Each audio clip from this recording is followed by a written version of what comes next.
everyone. I'm Elena Armijo, and I'm the founder of the C-Suite Collective.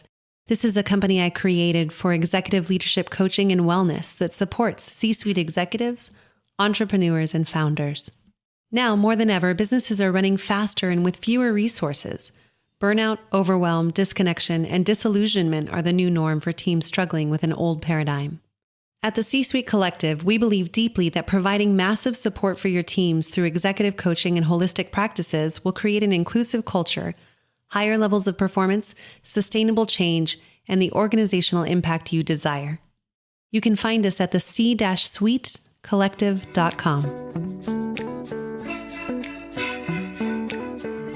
Where can values support your innovation?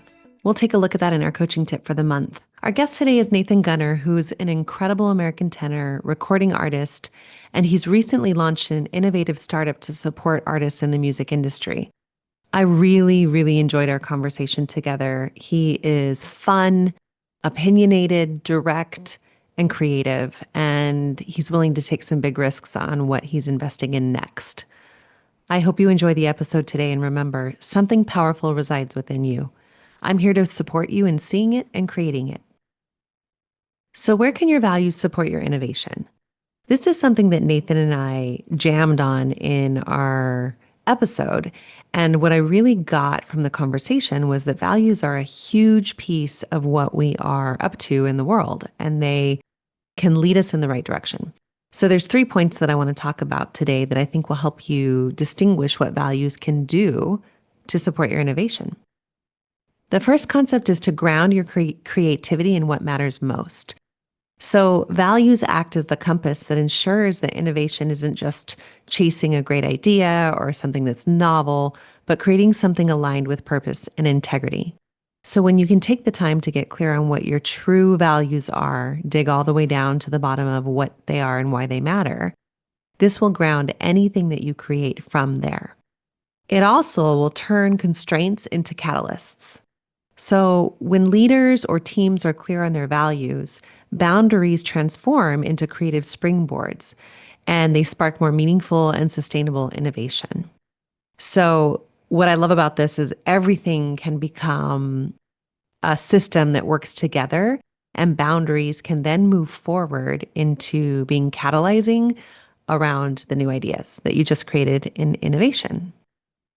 The third thing is building trust through resonance. So innovation rooted in values creates buy-in, belonging, and resilience. Because people don't just adopt new ideas, they believe in why those ideas exist. When we can really ground into the what for, we start to build trust everywhere. So I hope these 3 points help you to take a look at your values to support what's coming next for your life. Nathan, I am so excited to have you on the show. And I have to admit, I don't actually have a lot of people I've never met on the show before. I think you're the first in 3 years. Ooh. I know. It's a big move. And I usually start the show by just saying my first experience with meeting someone. I share a little bit about what my first impression was and something that lit me up about the guests that I'm speaking about. So for you, I just want to say the moment we had a little, of course, tech snafu with a link, and you were just so kind and gracious the minute that I logged on with this huge smile and this welcoming presence. So thank you for just your generosity and your grace already. Oh my gosh, Elena, thank you so much. Thanks for having me on your podcast and your show. I'm so happy to be talking with you. I've listened to some of your podcasts as a sample with as much time as I've had. Yeah, yeah, Just got off of a movie shoot I called know. Plump Jack by Gordon Getty, and now I'm just trying to catch up on paperwork, taxes, and all this stuff. So I'm All the glad to fun have a things. moment to just to actually talk with a human being. Oh my goodness, that connection. There we go. I think that's going to be one of the themes that we talk about today. So just actual human connection. So Yes, yes, that is it. yeah. It's really about human connection. Yeah. Now, I did talk about filming a movie and things, but I am really a tactile person. I Yeah. believe in digital media, and I believe that this is a great way for us, social media and whatnot is a great way for us to get together and talk with each other and find out what our family members are doing and all people that we went to school with. But I'm more interested in handshakes. I'm more interested in having coffee with somebody and looking across the table. But if I can't get that, I'll take a Zoom meeting any day. Yeah, same. Well, as we get started, I mean, that sounds like kind of a core value system of yours. So I'd love to hear a little bit about your story, and Yeah. anywhere along your journey that you want to start sharing with everybody about how you learned that connection was important to you, or where you got started in singing and film and That's all of such the above. I mean, boy, yeah. So I'm in my 30th year of professional career singing. I started Mhm. in 1994 at Utah Festival Opera and Yes. was singing in the chorus there, and now just finished my third movie and I'm working on new roles all the time. But I got my start just as a little kid does, just singing all the time. I would Mm. play under the pews in the church that we went to. My dad, my adopted dad. So I have three fathers. I have a Wow. Very cool. biological father, well, they're all gone now. Uh, Okay. my biological father was kind of he was I don't know, a hustler, not a hustler, but like he was a player in Chicago, and I knew him. I didn't really know him personally. My folks got divorced when I was 3, but I knew he was around in Chicago. It wasn't until later that I found out that he was actually a soul singer in Chicago in the 60s and 70s. Very So cool. that was really cool. But I Wow. grew up in this small town in Iowa, Creston, Iowa. Go Panthers. Playing under the pews while my dad, Doug, would sing. And I don't remember his voice anymore. He passed away some time ago. But Mm. I just remember the thought of his voice like sailing over the choir.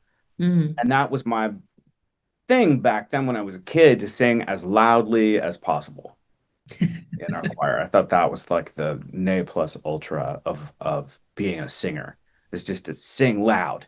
How fun. And then family moved to Kansas City, where I spent a good deal of my life. Went to Shawnee Mission West with Paul Rudd and became a fan of his at an early early age, and then stuck around and went to UMKC, University of Missouri Kansas City Conservatory of Music and Dance. Very nice. I know that. I know that place well. Yep. Nice. Yeah. Graduated from there and then kind of took off into this classical crossover world. Hmm. My opera career had started a bit, and again, I started in '94. My Wikipedia says that I am 44 and born in 1981, but that's not a lie because I didn't edit it myself, but I haven't fixed it either. So I'm good old ripe old age. Love it. Just so you know, I don't mind talking about my age. I just don't, I'm not gonna offer it up, uh, before I start talking about myself too much, which Sure. I'm doing now. Okay, so yeah, so I started doing this classical crossover stuff. First of all, grabbing one of my best friends, Bo Bledsoe, guitarist, and he and I made a couple of albums. We made this one album, went to New York, had this album, was handing it out, and did the Met competition, handing the CD out, and all of a sudden backstage, Simon O'Neill, Wagnerian tenor du Mm. jour, que splendido. He was like, "Oh, what? Have you ever heard of the Irish tenors?" And I was like, "Yeah, I've heard of the Irish tenors. Who hasn't?" Well, he's got a new group, and all of a sudden he puts me in touch with the producer, Frank McNamara, and I was signed to Sony Classical in about 6 months. And Very I thought that was really, really great. And I had that on my resume for quite some time. I still do. I'm proud of the work that we did. But the album didn't really do well. And we got shelved, and that was the end of the American tenors, other than just the long-lasting legacy. Got it. Okay. So I've been producing, I've been singing. My career has had its very, very highs and very, very, very lows. I was previously married, and we were so poor. We had four cats, and we didn't have a vacuum cleaner to, Oh it was no. insane, insane. But from that, I just learned how to keep my head down and work. And that's why COVID was a real boon for me, other than, the catastrophic losses and the craziness and zaniness of COVID. I was able Hmm. to really work through it, and I started to get noticed from a lot of different people, and then joined on with Gordon Getty and his publishing company, Rourke Music. And that's where I've derived a lot of my recognition, and some of the success that I've had recently. Gotcha. What a journey. Well, and I want to help just pull some of these threads apart for people that Yeah. may not be as familiar with the opera world. We were joking about the age thing in Wikipedia, but some people may not know that in the opera world, there's still a lot of age discrimination that happens. So is that Right. still something that's talked about within the world, or I know you are on the forefront of leadership in the opera world. So is this something you've seen changed, or how is it addressed nowadays? Because I've been out of the opera scene for, a good probably 15 years at this point. Yeah. Well, thank you so much for that question. Yeah, the I'm definitely I'm in a thought position now. I Yes. spent a lot of time once I signed with Sony. I kind of thought that my career as a singer was made. Hmm. So I started delving into the business side. I Hmm. bought tons of books. I bought feet worth of books to read.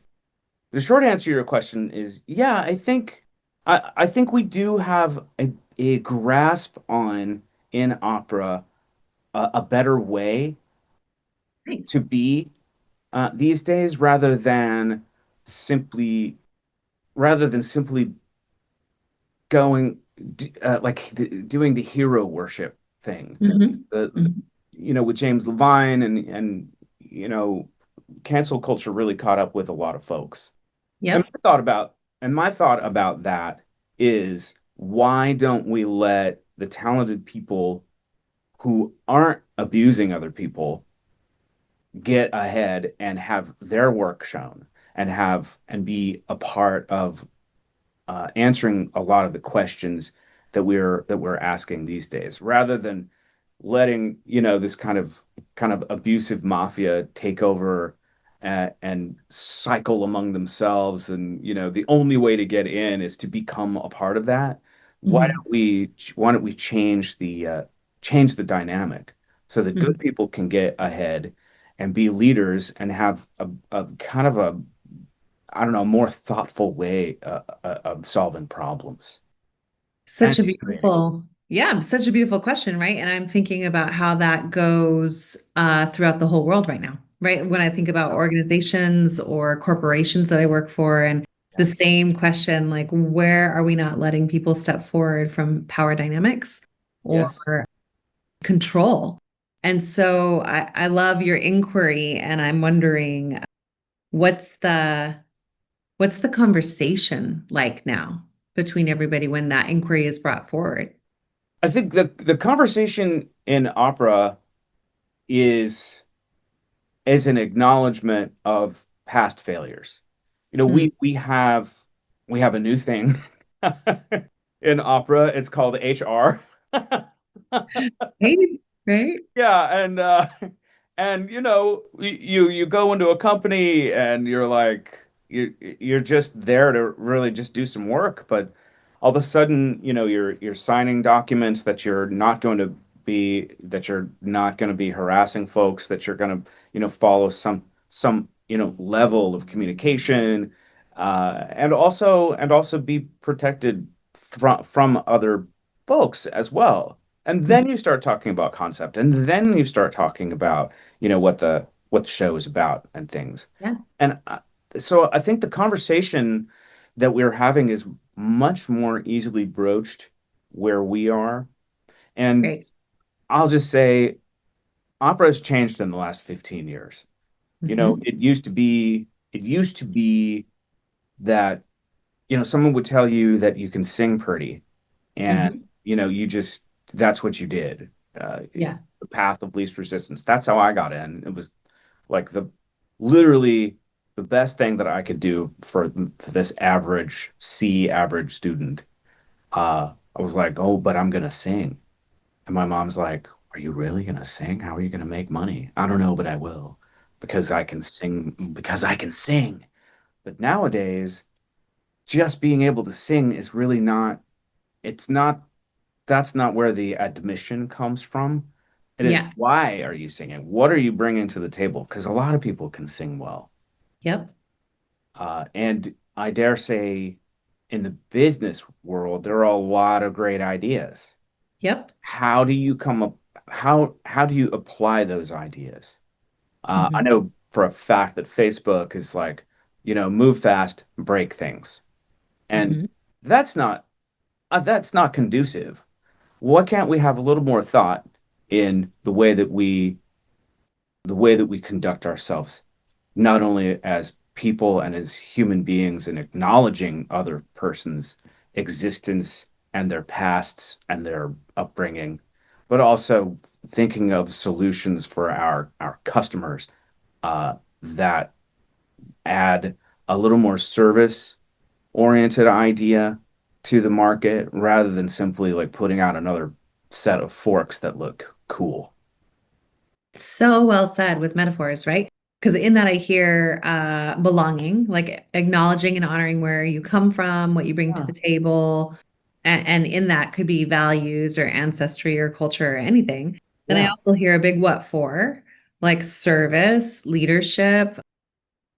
Even, with opera, one of the things I love the most about the art form is that it was always a commentary on politics or humanity. Yes. So Yes. moving more towards that again, where we're having something to say instead of a pretty fork. I love that metaphor. Fork. Instead of Yeah. nice forks. Yes. Absolutely. Yeah, Now, if I may interrupt, just for a second, sure. so I'll be, bringing my fans and my fam onto your podcast. So, Oh, I love can it. you just like for a second just tell me and my Yeah. audience just a little bit more about you and how you got into being an amazing thought leader and holistic counselor and just doing all this. Sure, happy to. Thank you for the offer and thank you for the invitation. You know, similar to yourself, music was something that I lived and breathed since I could walk. I came from a household in New Mexico that was very supportive of me learning music. So I think I begged to have a piano and play the piano for 5 years before we actually got one. But Whoa. they stuck with me and we were a middle class family that was able to afford one thing at a time. So eventually I got voice lessons and everything kind of catapulted from there. And I did the thing, I went to Yeah. school, I did the degrees, I did Yeah. the master's degree, and then I found my way to New York and did the young artist programs and did that whole thing. And I think there was a period there between 20, oh, I don't know, 10 and 2015, something like that, where I was on the road about 10 months out of the year for 4 years straight. And Wow. it was an okay career. It was very mid-level. I would call it a mid career. But I could tell that if I continued, that the next 20 or 30 years were going to lead me exactly to where I wanted to go. And Sure. at Yeah. that point, I had to really have a clear conversation with myself because I was burnt out. I was making just enough money to kind of make it work, right? Yeah. Like Yeah. still be on the road and be out there Yeah. and have all the things line up. But I was really like lonely and I couldn't hold a relationship down. I think I'd been through like 3 relationships in 2 years and Sure. I missed every funeral and wedding and birthday party that was under the moon Oh, because wow. Yeah. you're on contract and that's it. And Yeah. I had a tremendous amount of guilt as well because at that time, this is before COVID happened and before the industry changed. Yeah. It it was a coveted thing to be living the way I was living. And there was a lot of singers that weren't living that way. And so there was this weird dichotomy between like doing well and doing the thing, kind of, Yeah, totally. but also being supremely unhappy.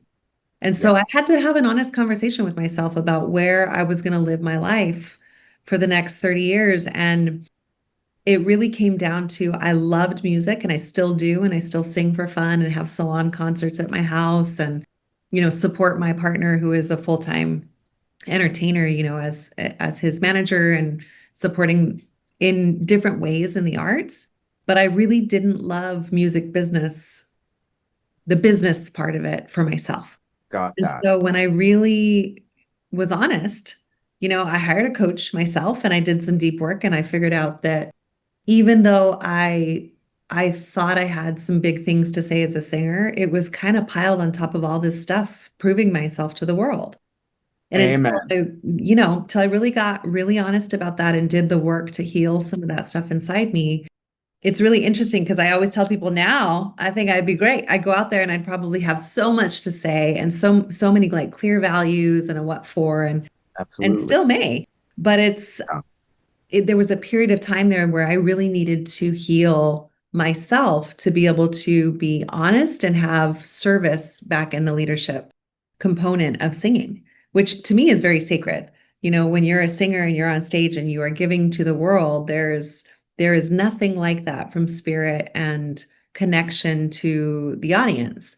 And I just didn't get that then. Yeah. And so that's kind of how got myself into coaching. And I've been coaching for 10 years now, and I've helped, global leaders all over the Wow. world find their own creativity and innovation and what for. And no matter if you're at the top of your game, anywhere from economists to pro athletes to celebrities to CEOs of Fortune 500 companies, like there is a piece that has to be reckoned with around service and values and Sure. leading from a very clear, direct place that is not about proving your worth. Oh, brava. Well Yeah, said. I mean, it took a long time. I took the I'm long route sure. there. No, seriously, no, that's like that's deep search. Yeah, yeah, That is time spent, yeah. looking at your future, writing it down, looking Yep. at it, being like, what is it that you want to do? Hmm.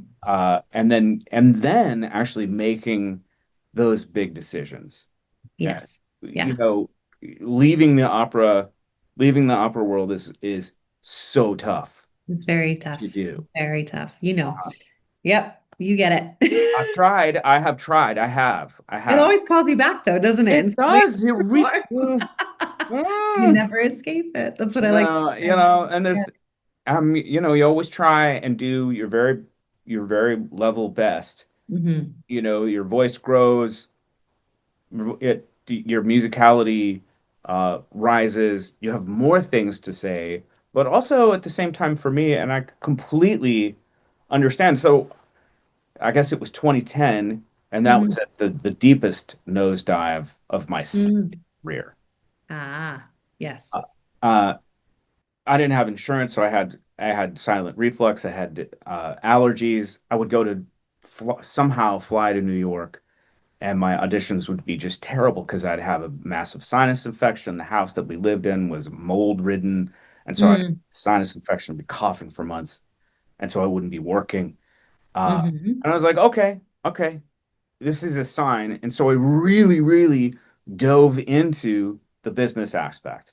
And Hmm. what really, and I was always so interested in the business of it, even as my first gig at Lyric Opera of Kansas City. I was literally standing outside of the Dom Pasquale, and I had learned some aria or something like that, and I started singing it at intermission. I was like, wow, I could do just as well.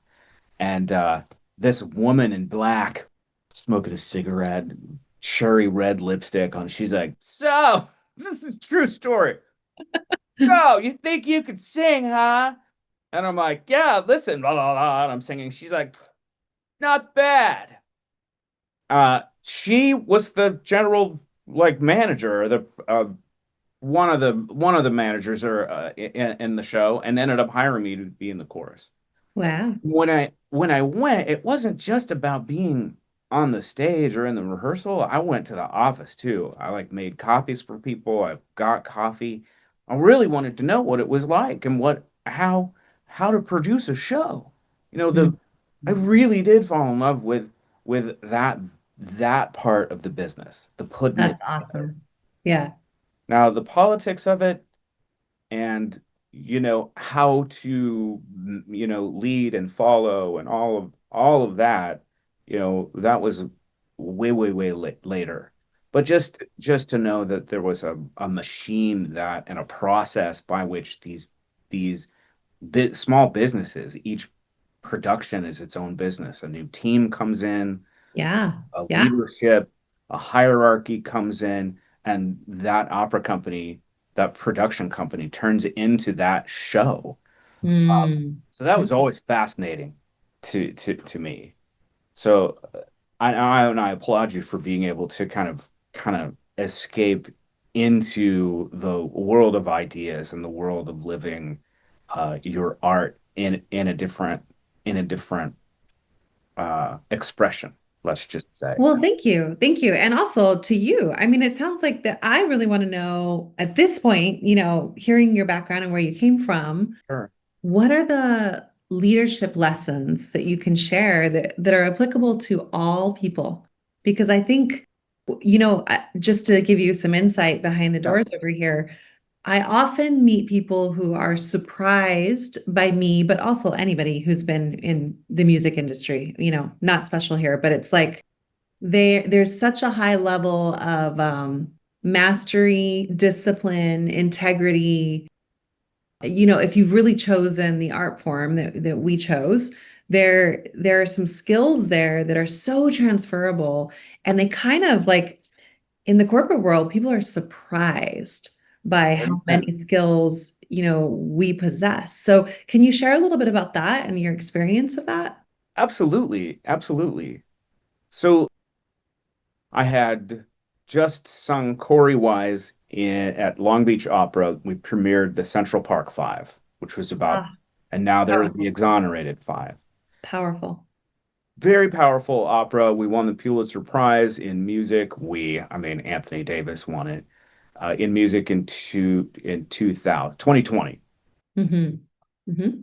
Right after that, though, I was on the beach, and being on the beach means that you don't have any employment for a while. So I was like, oh my God, I'm on the beach until this was June of 18 or not, June of 19 until February of 19 that I was going to be on the beach. Mm. So, and I learned that the artistic director of Long Beach Opera was going to be retiring or stepping down. So I went in and I asked for that job and just to kind of be be the artistic director's shadow for a year and then take over that position. Mm. The executive director was like, no, no, no, that's not something for you. Why don't you, if you want to do this, though, we certainly could use a marketing director. And some of these transferable skills as a singer, as an independent contractor, is all about marketing.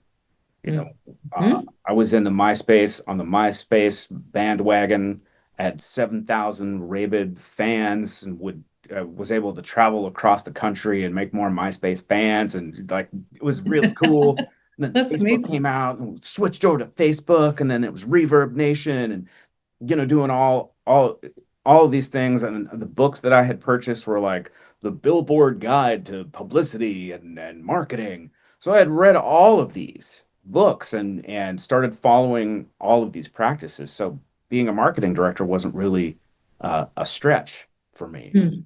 But when Hmm. I got to the office, though, that and I'd always thought, Elena, that it was just going to be like no problem, just going in to the office and just kicking some butt, taking some names, and making that company just work like clockwork. Didn't happen like that. Not even close. I think that's many leaders. Many leaders have that dream and they go, uh-oh. Whoops. Yeah. Yeah. OOOOPS dot dot dot Yeah. or WHOOO. Whoops. Yep. I mean, I had it. I was taking notes and I had my schedule and I was like asking questions about what people thought of the company and where they thought that the company should go, what terms and I thought I was doing really well, but it just got completely and utterly overwhelming to me. And the Mm. worst part of it was walking into my intern graphic designer uh into her space, and she had just designed this little brochure thing, completely illegible. I couldn't read it, and it didn't.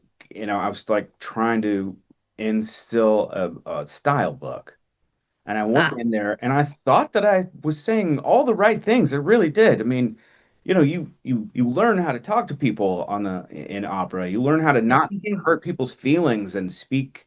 Like I think that blah blah blah. Man, that was just it. It did not read, and it did not cross Mm. over. And the CEO brings me in, and she's all like, you can't talk to people like that. You can't talk to young people." I'm like, how do we talk to people, man? So this is so learning the ropes in an office environment, in a corporate environment, is completely and utterly different than what you're gonna experience on the stage, Mm. and how to be in a rehearsal and how to, work with charged emotions. But opera singers are already charged, and we're already like ready to take direction. We're already like ready to be blocked to go left when you think you may want to go right. But Mhm. I learned a very, very salient lesson there. And one of those is just listen more. Mm. You can plan all you want, and I did have a plan, but the way to for me to actually like make that plan come about just like didn't play until I kind of figured out how to work a little more mojo in the office. And now, I mean, I'm not saying that I'm an expert by any means, because mostly I am on the CEO level of my own company. Yeah. And so I'm hiring people to work for me. I'm paying a marketing team. I'm paying my own coaches, and working in that way. And so people are a little more receptive to what I have to say just because I'm throwing some dough down. But I am trying to be respectful of other people's wishes and what they would love to do, and putting their art and creativity in. I know that's a long lesson for a mistake, but at least there's something there that I'm really, really trying to grow my own company so that I can bring a bunch of people in. Because I do have some really cool things in play, let's just say. Yes, which I want to hear more about in a second. I definitely want to talk about, your company and what you're moving into. And the thing that I heard, the connection point there is really just through the lesson of what is transferable or what isn't, you were able to create connection. And just back to, a shout out at the beginning of the podcast is there's connection here with human beings and people and finding ways to communicate differently and meet each other where you're at. Yeah, yeah. And I think I feel really receptive to other people. In fact, what I demand when Mm. I'm working with someone, or if Mhm. somebody is working for me, I demand that people actually step up into their own creativity. I demand Mhm. that people actually step into their own selves and own their world, Mhm. own the responsibility that they have placed upon them, their own selves. Like I'm Yeah. not trying to like be judgmental about anybody or what anybody does. What I hold people to is their own judgment, their own competition level of where they want to be at. And I just Beautifully feel more said. comfortable that way. Beautifully said. Share a little bit about your business, your new business that you're wanting. Well, all I would right. love to hear. Yeah. Thanks. Okay. So, uh, this is this came like all ideas are inspirations. I tend to think of my brain as I pose a question to my brain, and then it circles around, bounces around the echo chamber of the empty mind, and then somehow like something pops out. So I was sitting around one day and I was like, we can't sell records anymore. I Right. mean, what I mean records, I mean like CDs. CDs are gone. No one produces. You can't, like, your computer doesn't have a CD player in it. Your car doesn't have a CD player in it. Maybe you're buying vinyl, but the vinyl is like you got to spend some money to have your actual records play well. Mm-hmm. MP3s. So when I signed to Sony as a backwards assessment in 2002 or 2004, piracy was just starting. Mm. We never thought that it was going to happen on the classical side. Like Metallica was being pirated, all of these big bands were being pirated in pop and rock, and we actually ended up having a lot of our albums be pirated and shared on the Wow. classical crossover world. The American tenors, you know, stream it now, Yeah. Wow. BitTorrent. And I was like, oh, this is terrible. And the answer to that was iTunes, and Spotify. Hmm. And now that's all well and good, but when you were making like the first record CD that Bo Bledsoe, the guitarist, and I made, we were able to break even with like selling 300 CDs Mm. for $10. We have made $3,000, and that's how much it cost to make the thing. So it was like sell a CD, and then we started selling our CDs for $20 when we went on the road. $20 a CD. Now you're streaming a piece of music for 0.065 or 0.035 cents per play. And there's no way to actually make money from Yep. that as an artist. Yep. Let me pose a philosophical thought to you as to what you hear on the radio right now. What you hear on the radio is loops and loops and loops, and you hear these songs over and over again. You're hearing songs that were written 20, 30 years ago being kind of Samples. Yeah. sampled, redeveloped, rewritten, and then nobody's like saying that it's this other song. They're like literally ripping off like Hotel California or something like that, make it into a different song, and then not even like talking about the Eagles at all. The reason is because you can't make music anymore. Like, Hmm. if you're an independent artist and trying to make a dollar and make some really cool tracks, and you're spending like $10,000 on a track, how are you supposed to make that up? You Oh, can't. yeah. You Definitely can't. You not. can't. And so the idea rolled around, dink, we need a new way. Uh, we need a new album. And so it Mhm. created Curio Embedded. The Curio cabinet is back, or it will be back. Very cool. So it turns any object into a new album with this chipset that we have invented. It's a wireless, so you can just set it on something. It's literally just an object. You can pair it with your Bluetooth speakers or plug it into your headphones, and all of a sudden, this object is whoever's new album. And you can make a limited selection of them, or you could make mass produce Oh, cool. Lulu B or whatever, toys, all of this stuff. One thing that we are missing with all of these toys that are coming out now is like their soul. So Mhm. why does a record have to be flat? It doesn't. So not only that, not only do we have the physical object, but it also has NFT inside it, which is just a way to say that it is protected and authenticated. So you'll actually have a protected and authenticated collector's item that plays that plays actual music inside it. And you can Oh trade my it, goodness. go to Wow. the record store, and you're like, I need to sell this album. Well, you sell your bijou. This is called a bijou. Okay, cool. You sell this bijou back to the record store or a collector or something, and the artist actually makes money on the resale and trade from anything other than the first sale. So Wow. So this innovative. is completely new. Like imagine going to a used bookstore and you get a book that those authors never see a dime of that, Yeah. right? Yeah. So we're trying to add a whole new ball of wax into making a completely and utterly new and fun object to buy and collect because it's physical touch that we are missing. Uh, Which circles us back to yeah, connection. Oh my boom.